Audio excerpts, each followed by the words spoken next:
Hello everyone, welcome to our channel Soulmates on the go. এর আগের এপিসোডে তোমাদের সাথে শেয়ার করেছি আমরা কল্যাণেশ্বরী মন্দির কিভাবে দর্শন করেছি আর মাইথন ড্যামে নৌকা ভ্রমণ কেমন করলাম। এই এপিসোডে তোমাদের সাথে শেয়ার করব আমরা বাকি ট্রিপটা কেমন ভাবে কমপ্লিট করলাম আর তার সাথে সাথে কোথায় কোথায় ঘুরলাম। আজকে তোমাদেরকে দেখাবো পাঞ্চেত ড্যাম, গড় পঞ্চকোট আর আমাদের সারপ্রাইজ ডেস্টিনেশন বড়ন্তি। আমাদের সাথে থেকো, বাকি ব্লগটা কন্টিনিউ করছি। মাইথন ড্যামে নৌকা ভ্রমণ শেষ করে আমরা এখন একটা ছোট ভিউ পয়েন্টের দিকে যাচ্ছি। ঠিক আছে, আর এই ভিউ পয়েন্ট একদমই সামনে। মাইথনের ড্যামের একটা বড় অংশে কোনো ছবি তুলতে দেয় না, ওটা সিআইএসএফ এর আন্ডারে, তো ওখানে ছবি তোলা বা ভিডিওগ্রাফি করা উচিত নয়। এই ডান দিকে আমরা মাইথন ড্যাম দেখতে পাচ্ছি। এখানে বোটিং এর অনেক রকমের রেট চার্ট রয়েছে, মোটামুটি 500 টাকা থেকে শুরু। ওখানে স্পিড বোটের অপশনও রয়েছে, বাট আমি বলবো স্পিড বোটের থেকে নর্মাল যে ইন্ডিয়ান বোট যেগুলো, সেগুলোই বেটার। কারণ সে ইন্ডিয়ান বোট হলে অনেকটা সময় নিয়ে যাবে, ধীরে ধীরে দাঁড় বেয়ে এটাতে আরো বেশি এনজয় করা যাবে। স্পিড বোট হলে কিন্তু জিনিসটা 1/3 টাইমের মধ্যে কিন্তু ঘোরা কমপ্লিট হয়ে যাবে। আর আমরা এখানে ছোট দ্বীপে গেছিলাম, আর বেশি বাড়ালাম না, কারণ আমরা এখন পাঞ্চেত যাবো, গড় পঞ্চকোট যাবো, তারপর ফেরারও ব্যাপার আছে, একটা রিল্যাক্স করবো, একটুখানি সময় নেবো। তো বোটের ভাড়া কিন্তু এখানে একটু দরদাম করতে হবে। মানে যেটা ধরুন 500 টাকা বলছে, সেটা কিন্তু কমিয়ে 300-400 করা যেতে পারে। যেটা 1200 টাকা, সেটাকে কমিয়ে 900-1000 করা যেতে পারে। বাট সবটাই ডিপেন্ড করছে কিন্তু সিজনের উপর। এখন অতটা সিজন আসেনি, ওই জন্য টুরিস্টের ভিড়টা একটু কম আছে। তো এই সময়তে দামটা হয়তো একটু আমাদের কম পড়েছে, আমাদের 300 টাকা পড়েছিল। শুধুমাত্র আমরা ছোট দ্বীপে গেছিলাম। আমরা ওই দূর থেকেই দেখলাম ওই চামচ দ্বীপ, যেটা স্পুন আইল্যান্ড অ্যান্ড অল। তো আমরা ওই দিকটাতে গেলাম না। তো আর একটা বোটে মোটামুটি ভাবে 6 জন অ্যালাউ করছে। তো 6 জন নিয়ে মোটামুটি ভাবে এই একটা পুরো প্যাকেজ সিস্টেমে এই 500, 1000, 800 এরকম করে একটা রেট চার্ট পড়ছে। একটু দরদাম করে নিলে এখানে মোটামুটি রিজনেবল প্রাইসের মধ্যেই হয়ে যাবে। এই তোমাদের সামনে পুরো মাইথন ড্যামকে আমি দেখাচ্ছি। দূরে কুয়াশা হয়ে আছে, নিশ্চয়ই তোমরা বুঝতে পারছো। ওই জন্যই ভিজিবিলিটি খুব ক্লিয়ারও নয় দূরের দিকে। আমি এখন সামনে তোমাদেরকে দুটো দ্বীপ দেখাচ্ছি। সামনেরটা হচ্ছে ছোট দ্বীপ, যেটাতে আমরা নৌকা নিয়ে গেছিলাম, আর এই দূরেরটা হচ্ছে চামচ দ্বীপ, এটা অনেকটা উল্টোনো চামচের মতো, যেটা আমি একটু আগে বলছিলাম। তো এই হচ্ছে পুরো মাইথন ড্যাম।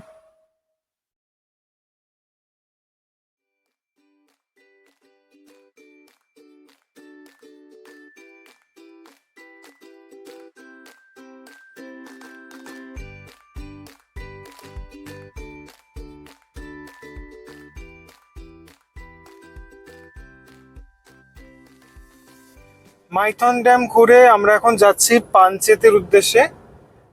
এখান থেকে পাঞ্চেত মোটামুটি হবে 10-15 মিনিটের ডিস্টেন্স। রাস্তাটা একটু সরু, এটা কোনো বড় হাইওয়ে নয়। আমি ঠিক এক্স্যাক্টলি রাস্তাটার নাম জানি না। এটা অ্যাকচুয়ালি দেখাচ্ছে পুরুলিয়া চিরকুন্ডা রোড। এখান দিয়ে আমরা পাঞ্চেত ড্যাম যাচ্ছি। রাস্তাটা মোটামুটি গ্রামের মধ্যে দিয়ে যাচ্ছে। সিনিক বিউটিটা খুব সুন্দর।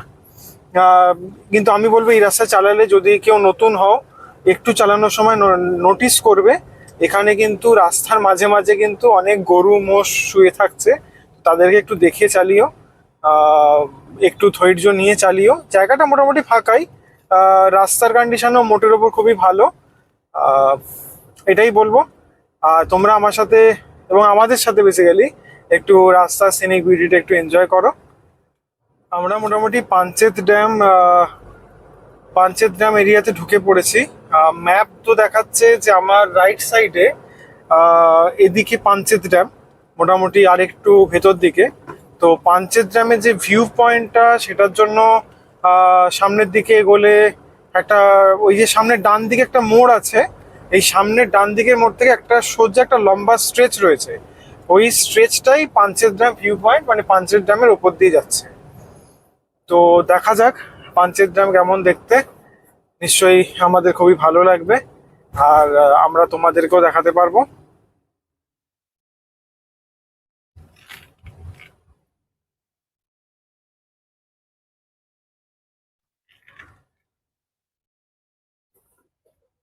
এই সামনে পাঞ্চেত ড্যাম, ডিভিসির আন্ডারে।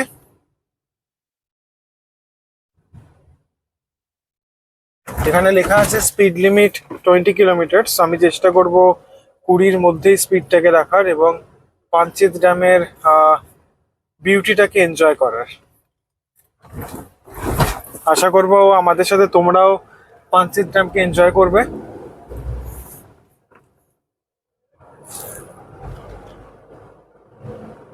পাঞ্চেত ড্যামটা অ্যাকচুয়ালি আমার ডান দিকে পড়বে। এখানে হালকা ফগি আছে ওয়েদারটা, আজকে মেঘলাও রয়েছে, এই জন্য একটু হেজি আসছে আর কি গাড়ির কাছ থেকে। আমি দেখছি নিশ্চয়ই নাবা তো এখানে যাবে, মাইথনে তো নাবাটা অ্যালাউ করেনি অনেকটা জায়গাতে। সো এখানে আই হোপ আমরা নামতে পারবো এবং নামলে তোমাদেরকে পাঞ্চেত ড্যামটা আরো ভালোভাবে দেখাতে পারবো। রাস্তার কন্ডিশন খুব ভালো আনডাউটেডলি, চারিদিকে প্রচন্ড গ্রিন। সো এটাকে সত্যি তোমাদের খুব ভালো লাগবে, খুব ভালো লাগবে। আর শীতকালে যদি আরেকটু আসতে পারো, এখন তো নভেম্বর শুরুর দিকটা, একটু শীতকালে থেকে যদি আসতে পারো তাহলে কিন্তু আরো ভালো লাগবে। আর আই হোপ শীতকাল হলে ওয়েদারটা আরো বেশি ক্লিয়ার হবে। সো তোমরা এনজয়টা আরো ভালোভাবে করতে পারবে। আর স্পেশালি যারা গাড়ি চালাতে ভালোবাসো বা বাইক রাইড করতে ভালোবাসো তাদের জন্য তো পাঞ্চেত ড্যাম, মন্দারমণি, সরি মাইথন, মুকুটমণিপুর এগুলো জাস্ট স্বর্গ, হাতের কাছে স্বর্গ।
এটাই হচ্ছে পাঞ্চেত ড্যাম।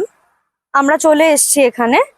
আর সামনে যে গেটটা আমরা ক্রস করলাম একটু আগে, ওটা হচ্ছে ব্যারেজ, আর নিচে দামোদর নদী বয়ে যাচ্ছে। জায়গাটা অপূর্ব সুন্দর। আজকে প্রচন্ড কুয়াশা হয়ে আছে, ওই জন্য ক্লিয়ার ভিশনটা ঠিক পাওয়া যাচ্ছে না। ভিউ গুলো অতটা ক্লিয়ার নয়, মেঘলা মেঘলা টাইপের লাগছে হয়তো দেখতে ভিডিওতে, বাট সামনে থেকে দেখতে আরো সুন্দর লাগছে। আপনাদের যদি ভালো লাগে এই জায়গাটা, আপনারা অবশ্যই চলে আসবেন নিজের ফ্যামিলি বন্ধু বান্ধব নিয়ে। মাঝখানে রাস্তা, দুদিকে সবুজ, আর সবুজের বুক চিরেই রাস্তা, অসাধারণ সৌন্দর্য।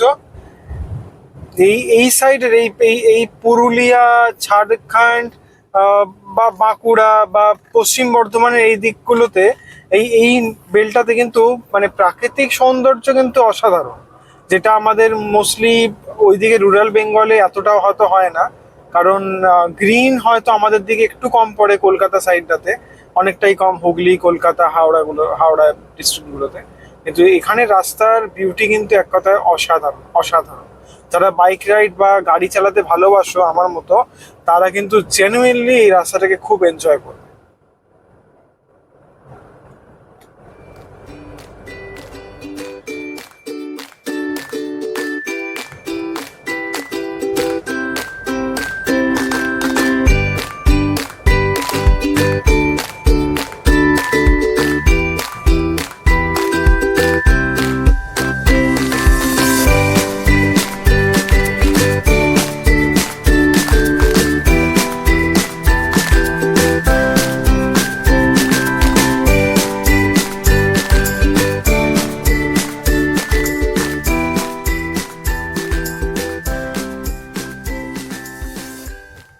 আমরা এখন ঢুকছি গড়পঞ্চকোট। ম্যাপে সময় বলছে গড়পঞ্চকোট মন্দির প্রায় 3 কিলোমিটার। এখান দিয়ে গেলে তোমরা পেয়ে যাবে গড়পঞ্চকোট ইকো ট্যুরিজম সেন্টার, যেটা ওয়েস্ট বেঙ্গল গভর্নমেন্টের আই গেস। আর সামনে তোমরা কি দেখতে পাচ্ছ? সামনে কি দেখতে পাচ্ছ? এটা পুরুলিয়ার অযোধ্যা পাহাড়ের একটা এক্সটেন্ডেড রেঞ্জ। অসাধারণ সৌন্দর্য। ডান দিকে একটা ছোট পুকুর, সেখানে অনেক শালুক ভেসে আছে, হয়তো সেটা ভিডিওতে সেভাবে আসছে না, বাট আমি চেষ্টা করছি, মানে সৃষ্টি চেষ্টা করছে সবকিছুই কভার করার, দেখানোর। বাট অনেস্টলি বলছি, চোখে এসে যেটা দেখা যায় সেটা হয়তো সবভাবে ভিডিওতে দেখানো পসিবল নাও হতে পারে। সো প্লিজ, যদি একটু কিছু কম দেখাতে পারি, কিছু মাইন্ড করো না। গড়পঞ্চকোটের রাস্তা আর তার আশেপাশে সবকিছুই আমরা দেখানোর চেষ্টা করছি। এখান থেকে আমরা ডান দিক নেব বেসিক্যালি। রাস্তাটা একটু সরু, কিন্তু রাস্তার কন্ডিশন কিন্তু খুবই ভালো।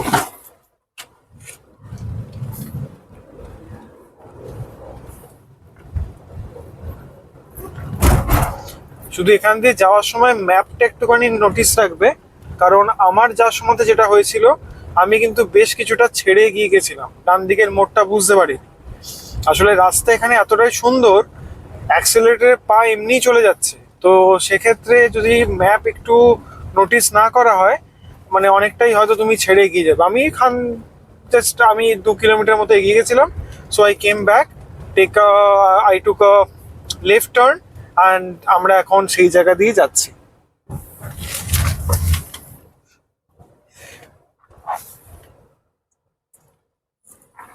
আমরা এখন অল্প হলেও একটু পাহাড়ে উঠছি। এদিকে ওঠার সময়তে একটু সেকেন্ড গিয়ারে রাখাটাই বেটার। থার্ড গিয়ার হলে গাড়িটা হালকা পুশ করতে অসুবিধা হচ্ছে। তো যারা পাহাড়ে চালাও তারা তো খুব ভালোভাবেই জানবে। যারা ধরো অতটা এখনো চালাওনি, চালাবে ভাবছো, ড্রাইভিং শিখেছো, তারা কিন্তু তাদের জন্য এটা একটা, আমি বলবো, বেশ একটা শেখার ব্যাপার। আমাকেও শিখতে হয়েছে ডেফিনেটলি। আমি আগে আমার দাদার থেকে শিখেছি যে মোটামুটি কিভাবে এই সিচুয়েশন হ্যান্ডেল করা যায়। অসাধারণ সৌন্দর্য, অসাধারণ।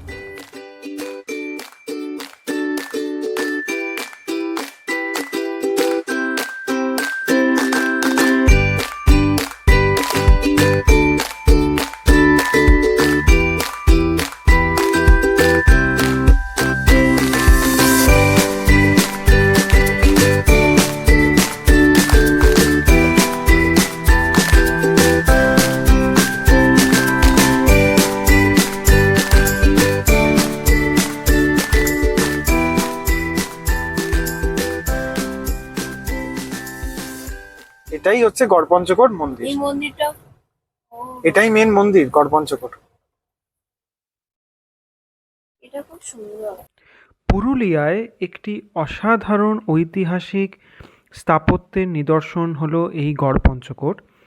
বর্তমানে যদিও গড়পঞ্চকোট যে রাজধানী ছিল সেটা এখন আর অবশিষ্ট নেই। এখানে এক্সপিডিশন চলেছে। তারপর এখানে মানে বেসিক্যালি ধ্বংসাবশেষটাই রয়েছে। তো তোমরা যেটা দেখছো, গড়পঞ্চকোটের প্রধান আকর্ষণ কিন্তু এই রাস মন্দির, ঠিক আছে? তো আমি গড়পঞ্চকোটের একটু সামান্য ইতিহাস তোমাদেরকে বলছি। অ্যাকচুয়ালি পঞ্চকোট রাজবংশের যে রাজপুরোহিত ছিলেন রাখাল চন্দ্র চক্রবর্তী, তার লেখা একটা গ্রন্থ আছে পঞ্চকোট ইতিহাস। সেখান থেকে জানা যায় যে মহারাজ বিক্রমাদিত্যের উত্তর পুরুষ উজ্জয়িনী নগরী থার রাজ্যের মহারাজা জগদ্দেও সিংহের পুত্র দামোদর সিংহ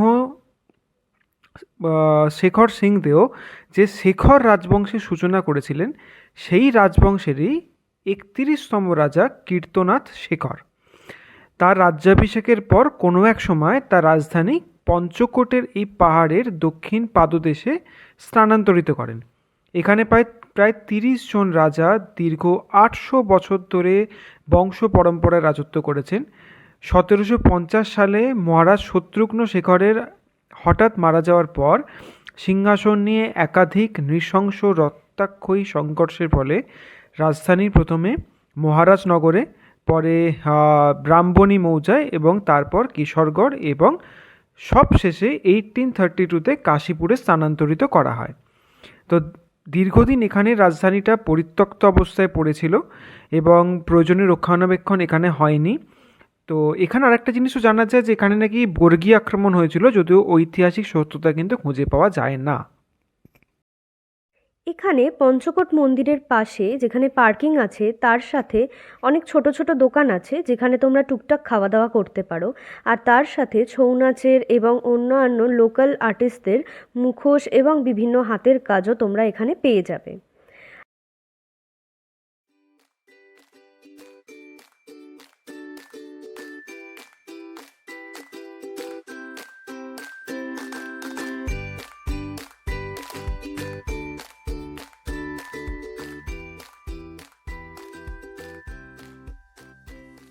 এখানে রাস মন্দির ছাড়াও আশেপাশে আরও অনেকগুলো ধ্বংসাবশেষ আছে যেখানে তোমরা ঘুরে দেখতে পারো। আমরা এখানে একটু আখের রস আর ডাবের জল খেয়ে বড়ন্তির উদ্দেশ্যে বেরিয়ে পড়লাম। এত কাছে এসে বড়ন্তি না দেখে চলে যাব সেটা তো হতেই পারে না, তাই আর দেরি না করে আমরা চলে এলাম সোজা বড়ন্তিতে। আমরা এখন রামচন্দ্রপুর ব্যারেজ ক্রস করছি আর নিচে আছে বরাকর নদী। আজ আমরা এখানেই আমাদের লাঞ্চটা সেরে নেব। শীতকালে যদি একটা খুব শান্ত নিরিবিলি ট্যুরিস্ট স্পট তোমরা খুঁজতে চাও তাহলে কিন্তু অবশ্যই চলে আসতে পারো এই বড়ন্তিতে। এটা পুরুলিয়ার রঘুনাথপুর মহকুমায় রয়েছে। এটা একটা ছোট আদিবাসী গ্রাম। তো এটা অ্যাকচুয়ালি বড়ন্তি লেকের পাশে রয়েছে জায়গাটা। তো বলতে গেলে কি এটা পুরুলিয়া জেলার ছোটনাগপুর যে মালভূমি তার একটা অংশ।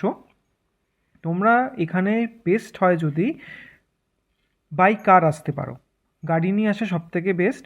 বা যদি তোমরা গাড়ি নিয়ে না আসতে পারো তাহলে তোমরা ট্রেনেও আসতে পারো। এরা আসানসোল আদ্রা লাইনে সাউথ ইস্টার্ন রেলওয়ে জোনের মধ্যে পড়ে। আর নিয়ারেস্ট রেলওয়ে স্টেশনটা হচ্ছে মুরারদি রেলওয়ে স্টেশন, যেটা এখান থেকে 6 কিলোমিটার দূরে।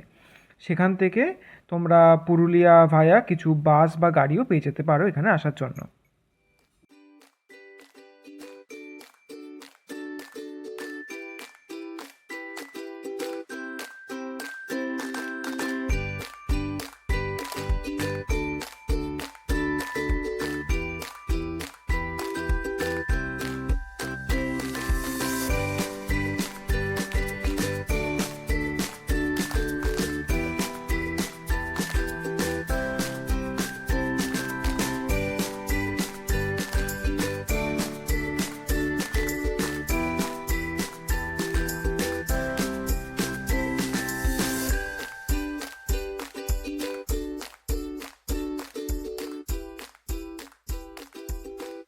আমাদের গড়পঞ্চকোট ঘোরার পর আমরা চলে এসেছি বড়ন্তিতে। এখানে আমরা লাঞ্চটা আগে সেরে নেব, কারণ অনেকটাই বেলা হয়েছে, এখন বাজে দুপুর 3টে। আর এরপরে আমরা বড়ন্তির বাকি ঘোরাটা ঘুরে আজকের ব্লগ কমপ্লিট করব। Till then stay tuned. আর আমরা আজকে যাচ্ছি বড়ন্তি হিল রিসর্টে, ওখানে লেক হিল রিসর্টে। ওখানেই আমাদের খাওয়া দাওয়াটা সেরে নেব। আমরা বড়ন্তি লেক হিল রিসর্ট থেকে বেরোচ্ছি এখন, কারণ এখানে ওনাদের লাঞ্চ আজকে অ্যাভেলেবেল নেই, বিকজ ওনাদের গেস্ট আজকে সেভাবে নেই। তো ওনারাই রেকমেন্ড করলেন এখানে পলাশ কুইন রিসর্ট বলে কিছু আছে, সেখানে আমরা যাচ্ছি, সেখানে লাঞ্চ করব।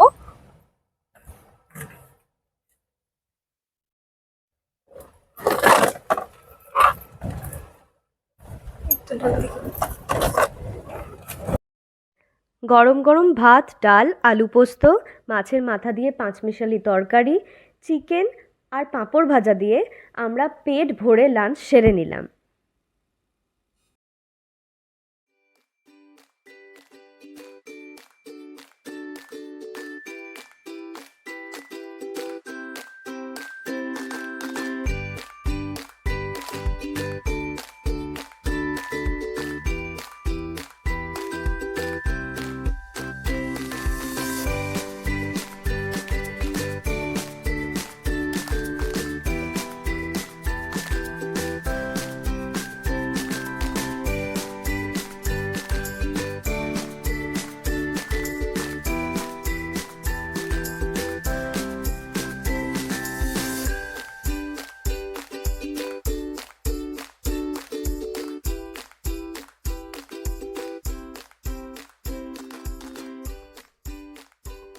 লাঞ্চ করে আমরা এখন বড়ন্তি লেকের পাশে, বড়ন্তি লেক এটা, আর এটা হলো বড়ন্তি হিল। এই পড়ন্ত সূর্যের আলোয় বড়ন্তি লেক কিন্তু অসাধারণ লাগছে এক কথায়। সকাল থেকে কুয়াশা পেয়েছি, মেঘলা পেয়েছি, রোদ পেয়েছি, গুমোট ওয়েদার পেয়েছি, আর তারপর পেয়েছি এই মনোরম ওয়েদার পুরুলিয়ার বড়ন্তিতে এসে। থাকার খুব ইচ্ছে ছিল, কিন্তু কিছু কাজের জন্য আজকে থাকা সম্ভব হচ্ছে না। পরের বার নিশ্চয়ই আসবো, এসে বড়ন্তিতে একদিন থেকে যাব। খুব সুন্দর ওয়েদার এখানে, খুব সুন্দর ওয়েদার। আমরা এখন বড়ন্তি থেকে বেরোচ্ছি, আর আমরা আমাদের ব্লগটা আজকে এখানেই শেষ করছি। সবাই অবশ্যই জানাবে দেখে যে আমাদের আজকের ব্লগটা তোমাদের কেমন লাগলো, কমেন্ট সেকশনে জানিও অবশ্যই। লাইক, শেয়ার অ্যান্ড সাবস্ক্রাইব করতে কেউ ভুলো না কিন্তু। দেখা হচ্ছে পরের ব্লগে নতুন এক জার্নি নিয়ে। খুব টাটা। তাড়াতাড়ি। টাটা।